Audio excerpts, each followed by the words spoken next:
Hello and a very warm welcome to the brand new edition of Policy Watch. I'm Kriti Mishra. In today's episode, we'll take a closer look at the National Green Aviation Policy. The government has put up a white paper on this policy for public comments.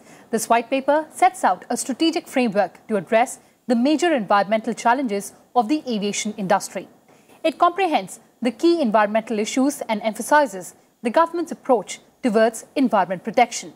The Civil Aviation Ministry will create a simplified regulatory regime to speed up clearances for airport development and other aviation projects while taking due care of environment sustainability. Green aviation is the pursuit of reduction in noise, greenhouse gas emissions and fuel usage. And to know more about the topic, I'm joined by Dr. Ankur Bhatia, aviation expert, and also by Mr. R. Rashmi, Distinguished Fellow, TERI.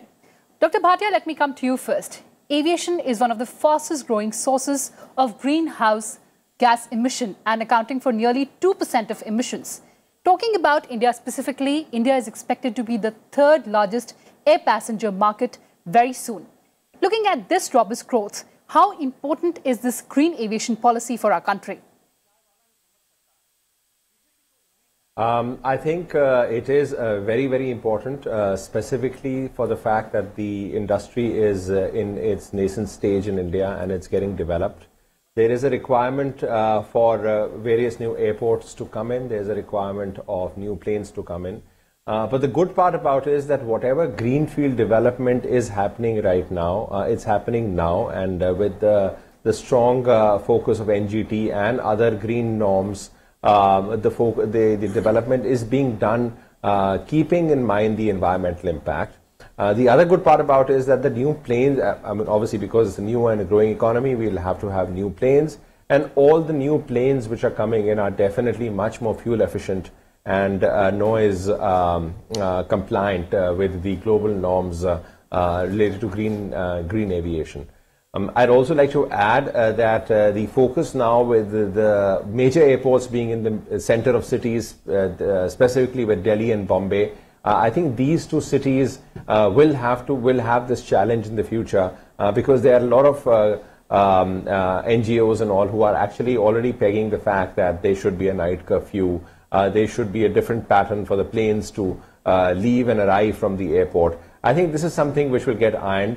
We must keep in mind that the globally developed airports, specifically example of Heathrow and other city airports, do have night curfews, which is not prevalent right now in the majority of the Indian airports. So I think this is something which, when policy is actually put in, will be unfolded in the future. Absolutely. So this policy is expected to address the environmental challenges in the aviation ecosystem. And joining me on the debate is also Mr. Sanat Kaul, Chairman, International Foundation for Aviation Development. Welcome to Prasar TV, sir. Sir, we were talking about the challenges, the environmental challenges in the aviation industry. And also here, I'd like to point out that ICAO has already said that the aviation industry should be ready for consequences of climate change.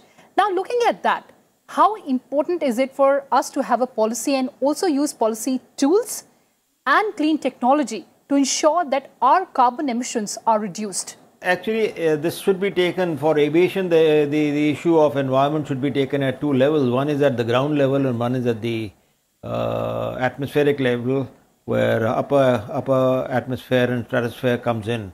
At the ground level, the emissions are also again in two lots. One is the gases which are expelled by aircraft, and the other is the noise. So noise is one aspect where night curfews are there in many Western countries, and perhaps they also lead to disruption of traffic because certain airports are closed at night. But the other side is, and of course over time, the engine noise has come down tremendously. The engine manufacturers have made sure that the noise comes down. So that's one very good thing. All right, there seems to be some disturbance there. I'll come to you, Mr. Rashmi. ICAO has pointed out of severe consequences of climate change. But how important is this policy for India to meet its intended nationally determined contributions, or INDCs as we call it? Right. In fact, the significance of this policy, the first draft which has come out, has to be understood in the context of the measures taken by ICAO. You know, the India has volunteered to become a part of the second phase of the CORSIA scheme, as it's called, the carbon offset reduction scheme for this international civil aviation. So we have undertaken a binding obligation, more or less. Right now we are in the voluntary phase. First phase is voluntary, but from 2027 onwards, we will become a part of a binding phase in which we have to maintain the carbon neutrality of our growth in the civil aviation sector.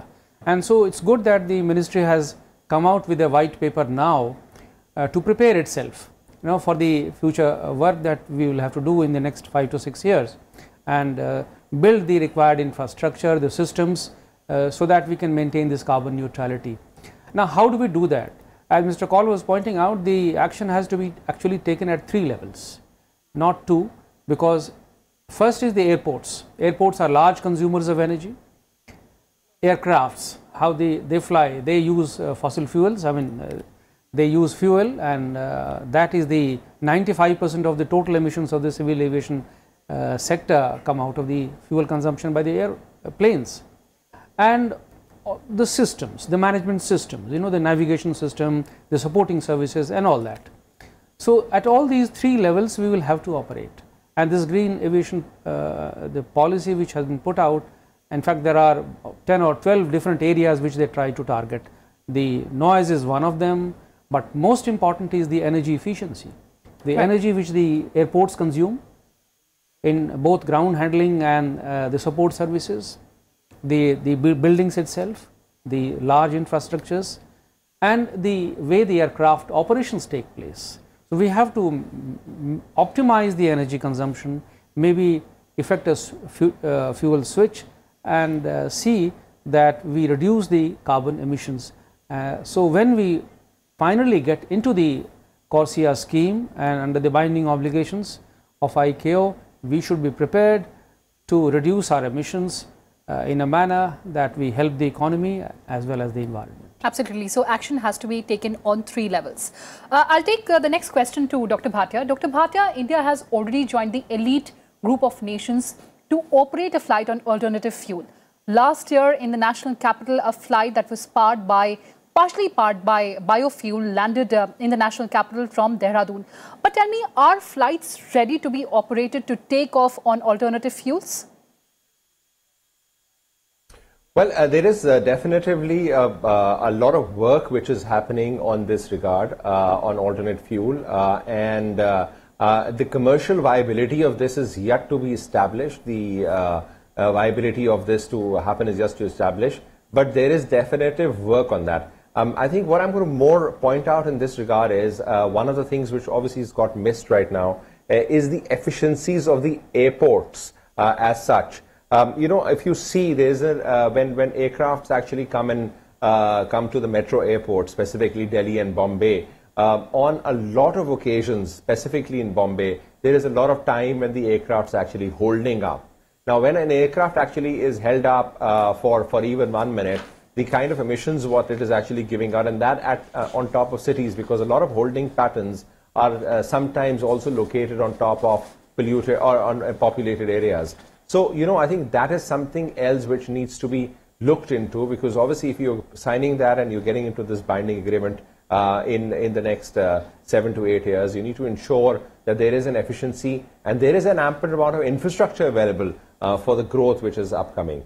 But yes, having said that of course, if there's work happening on alternate fuels, if there's work happening on even electrical flights, which a lot of work is actually happening around the globe as well, I think this will only help the cause of the growth, the cause of the industry, and specifically in India, where we are just at a very nascent stage right now for aviation, and there is a lot of area to grow on. Right. So the challenge is to make biofuels commercially viable. Also joining me is Dr. Kaul again. Dr. Kaul, you were telling me about policy tools to reduce carbon footprint in India. Go ahead, sir.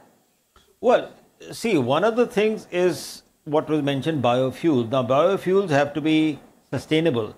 And how do you create them? And you make them out of crops, of jet straws, and even seaweeds and other things. Those are all experimental.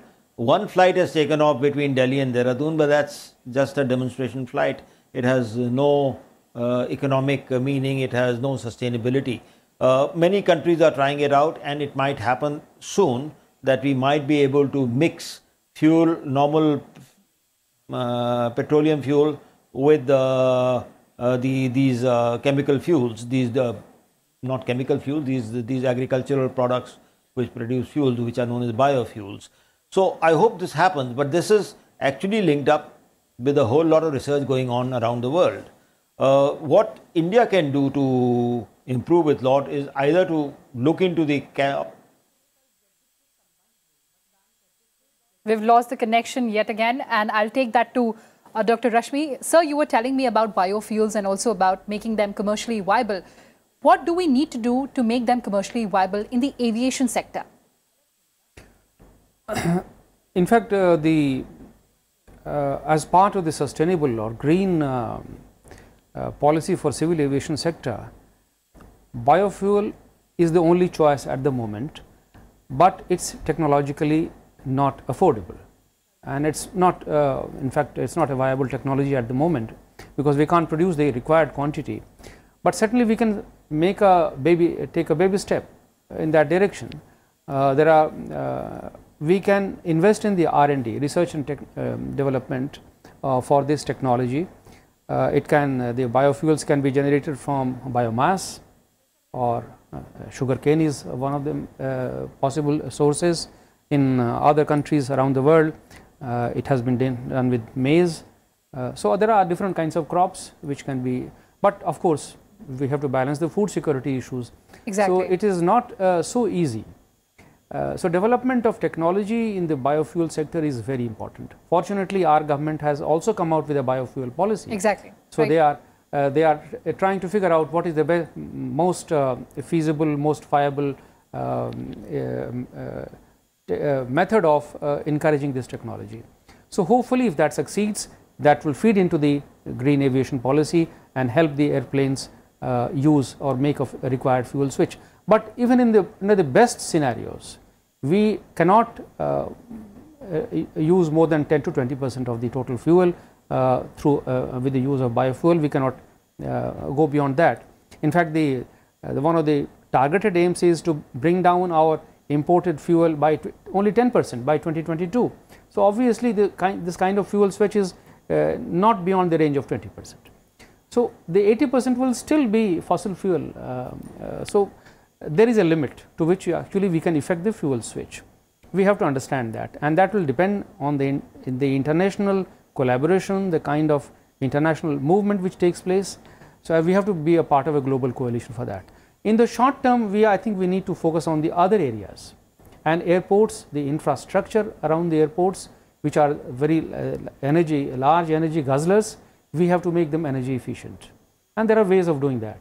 The infrastructure itself, the buildings which are constructed, they have to be green. We can do green rating of these buildings, either LEEDs or GREHA rating can be adopted for that. The support services around the airports, they can be electrified. The solar energy can be the platform around which the airport ecosystem can be built. So we can bring down the energy consumption. We can feed the energy requirement of the airports with the help of renewable energy, which is possible because it has become viable now, although there are integration issues in the grid. But electrification of the airport systems is the first major challenge which we have to meet. And I think in the short term, we have to look at those issues of green infrastructure and infusing renewables into the airport ecosystems. You talked about green infrastructure. Now, the white paper also mentions green infrastructure. What exactly is green infrastructure as far as the aviation industry is concerned? No, basically using more environment-friendly materials and reducing the consumption of energy in construction and maintenance of the buildings. That is what a green infrastructure means. And infrastructure has to be resilient enough to withstand the climate change, the variations in the weather and the climate. And it has to be least expensive, but at the same time it has to be environment friendly. So we have to find environment friendly materials for building the infrastructure which use less energy, less emissions, and in maintaining those buildings also, in running those buildings also, we should use energy through sources which are less environmental polluting. So basically, reducing the pollution load of these buildings and making them more energy efficient is the way forward. And there are when the environmental clearance is accorded, at that time these considerations are gone into. Hopefully, as part of this green policy, these norms will become much more important, much more visible, and much more enforceable. Right. So the infrastructure should be green and should also be resilient. Dr. Kaul, I'll come to you again. How do we make green taxing more feasible to ensure that the ground emissions are reduced? Yeah.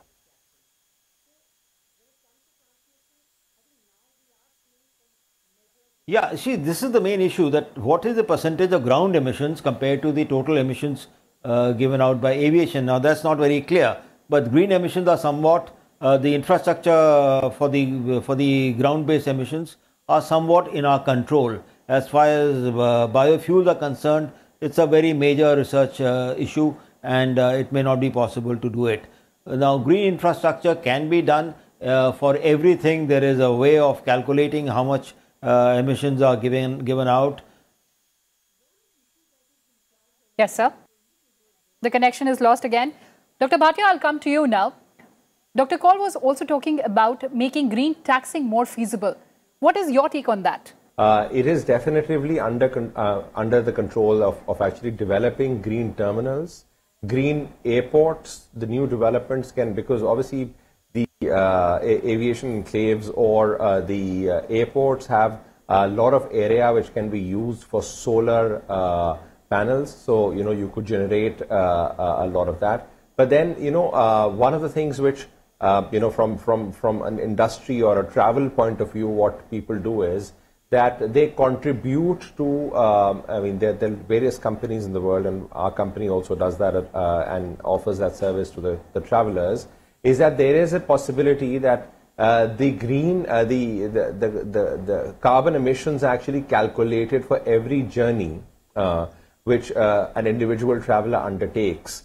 An equivalent amount of, you know, the cost which is related to that, for example, of renewing it by planting a tree or any other activity which can be done to match that particular emission, that money is actually used after it's collected for that. So this is one thing that can be done to tax if there is an emission happening, and to have an alternate or to renew that particular damage which might be occurred because of the travel of an individual on a particular flight. So this is one bit of it, but I think a lot of work in terms of LEED. I mean, I have two hotels near the proximity of Delhi Airport. Both are LEED certified. We are the only ones who are LEED certified in this area of AeroCity.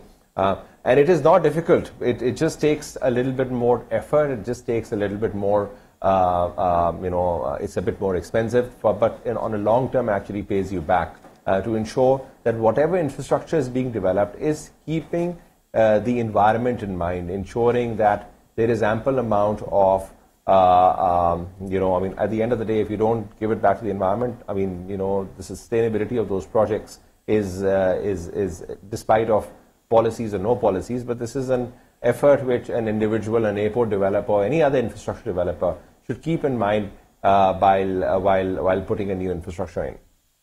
Dr. Bhatia, you also mentioned about solar energy. Now, what are the steps that the government can take to promote usage of renewables in the aviation ecosystem? Right. I think, as I mentioned to you, airports have large acreage of land around them. So it is, and I'm not sure any bits of those are actually, or percentile of those, even terminal buildings, on top of terminal buildings, any bits of those, I think if you look at the percentage of that being actually used to generate solar energy, I think it'll be 2 or 3%. Now that rooftops, the free land, all of that can actually contribute to a fair amount of bit that actually you can make these airports self-sustainable of doing that. And I think this is what the policy should indicate, that if there is a possibility, and there is definitively a possibility of all new developments, of all new terminal buildings, and of course all the free land which is there to actually generate a lot of green energy which can be used for the development of the airports. Also vehicles which are flying in the airports or around the airports for servicing, a lot of these vehicles are getting to become electric already. Around the world. I think Schiphol is one of the airports where all the transit buses, or I think majority of them, have become all electric. I think these all things would also have to be deployed by the government in majority of the airports, at least because that's definitely under control. And it is the cost of actually renewing whenever there's a replacement of any internal combustion vehicle that has to happen in the airport. It should be done with an electric vehicle. So all of these things will ultimately contribute to a lot of greening of that infrastructure. Right, so the entire supply chain has to be strengthened. Mr. Rashmi, there's another important issue that we need to address, and that is of noise pollution, which is one of the major health hazards around the airports. How do we minimize or mitigate the impact of noise pollution around airports? You see, all over the world, these considerations are taken into account when building the airports and creating the infrastructure around these such airports. The difficulty in our country is that our country is a heavily populated country. It's a very densely populated country, and most of the airports, despite our best efforts, are close to human habitation. So we have to invest in this technology. There is no dearth of technology here. It's all a question of investing in the required infrastructure to insulate the people from the noise, and the noise levels are prescribed by the local pollution authorities. The state pollution control boards are and the central pollution control board have already laid down the norms for the noise levels around the airports. It's a question of enforcing them and insulating the inconvenience to the but it means both ways, creating the required insulation and at the same time locating the airports away from the human habitation, and also ensuring that the flights do not take off and land at times when they create maximum inconvenience. Unfortunately, given the increasing passenger load in our country, we have to live with this difficulty for some time, and it may not be possible, although it is one of the objectives of the green policy. I think it will take a little longer time than usual to really enforce these noise standards in our country. But we need to invest in technology, and we need to invest in R&D. I'll give you the last word, Dr. Bhatia. The white paper also talks about creating center of excellence for green aviation. Now, what would be the objective of such centers? Last 30 seconds, Dr. Bhatia. Best practices, essentially. I think in order to see what globally people are doing for greening of the terminal buildings, greening of the airports, greening of the other infrastructure, also for noise barriers around the airports, because obviously a lot of other airports also have that same effect of noise with living within habitable enclaves. I think if we could take those best practices which are happening across the world and put up a center which could make a Bible for any new development or upgradation of the development, I think that will really help in ensuring that the policy when it is defined and it's done to implement that, because obviously once we have all the infrastructure or all the information with us, and that too getting upgraded on a regular basis, it will definitely help new development and also making the existing developments greener. Dr. Bhatia, last comments on proper waste management in the aviation industry. Very, very important, I think, for water specifically, because there is a lot of water used at the airports. So I think putting the STPs, the sewage treatment plants, for that water to be reused, also for the recyclable and non-recyclable waste to actually do that. I don't think it is completely implemented in all the airports, specifically with the caterers, specifically with the other residual which actually happens from the airports. I think it's important that this is an important part of the document which is getting published right now. These are methodologies which other people with similar infrastructure, such as hotels, have actually implemented, and that too in proximity to the airports, to have them as zero emission or zero residual or zero pollution units. And I think it is easy, given the current technologies across the globe, to implement that for airports as well. Right, absolutely. So proper waste management is of paramount importance. On that note, thank you so much for joining us. So the focus is on providing safe air travel by minimizing the adverse environmental impacts of civil aviation. That's all we had for you in this edition. Thanks for watching and stay tuned to Rajya Sabha Television.